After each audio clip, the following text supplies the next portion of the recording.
जंगल का राजा शेर खा पीकर आराम से एक पेड़ की छांव में सो रहा था। तभी कहीं से एक नटखट चूहा वहां आ पहुंचा और खेलने लगा।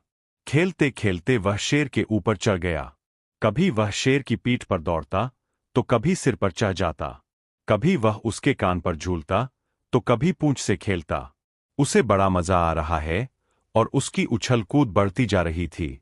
नटखट चूहे की धमाचौकड़ी से शेर की नींद टूट गई।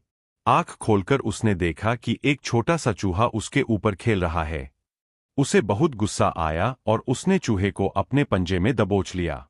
शेर के पंजे में आते ही चूहे डर गया और थर-थर कांपने लगा। शेर बोला, बदमाश चूहे, तेरी इतनी हिम्मत कि तू जंगल के राजा शेर की नींद में खलल डाले। अब तेरी खैर नहीं।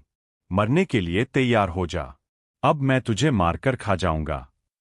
मौत सामने देख चूहा गिड़गिड़ाने लगा, वनराज, मुझे क्षमा कर दें। मुझसे बहुत बड़ी भूल हो गई। मुझ जैसे छोटे से प्राणी को खाकर आपको क्या मिलेगा? आपका पेट तो भर नहीं पाएगा। कृपा कर मुझे छोड़ दीजिए। अवसर आने पर अवश्य आपके काम आऊंगा। चूहे की बात सुनकर शेर हंसने लगा और बोला, मैं जंगल का राजा हूं। मुझसे बलशाली इस पूरे जंगल में कोई नहीं। तू छोटा सा चूहा मेरे क्या काम आएगा? लेकिन फिर भी मैं दया करके तुझे प्राणदान देता हूं। मेरी नजरों से दूर हो जा और आइंदा कभी मेरी नींद में खलल मत डालना। चूहा धन्यवाद कहकर वहां से चला गया। कुछ दिन बीते। एक दिन शेर जंगल में शिकार के लिए घूम रहा था कि वह शिकारी द्वारा बिछाए जाल में फंस गया। उसने बहुत प्रयत्न किया, किंतु जाल से बाहर नहीं आ पाया। वह मदद के लिए दहाड़ने लगा।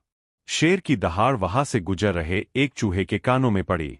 यह वही चूहा था जिसे शेर ने दया कर प्राणदान दिया था। चूहे दहाड़ की दिशा में गया तो शेर को जाल में फंसा हुआ पाया। उसने फौरन अपने नुकीले दांतों से जाल काट दिया। शेर आजाद हो गया। उसने चूहे को धन्यवाद दिया तो चूहा बोला, वनराज, आप शायद मुझे भूल गए हैं।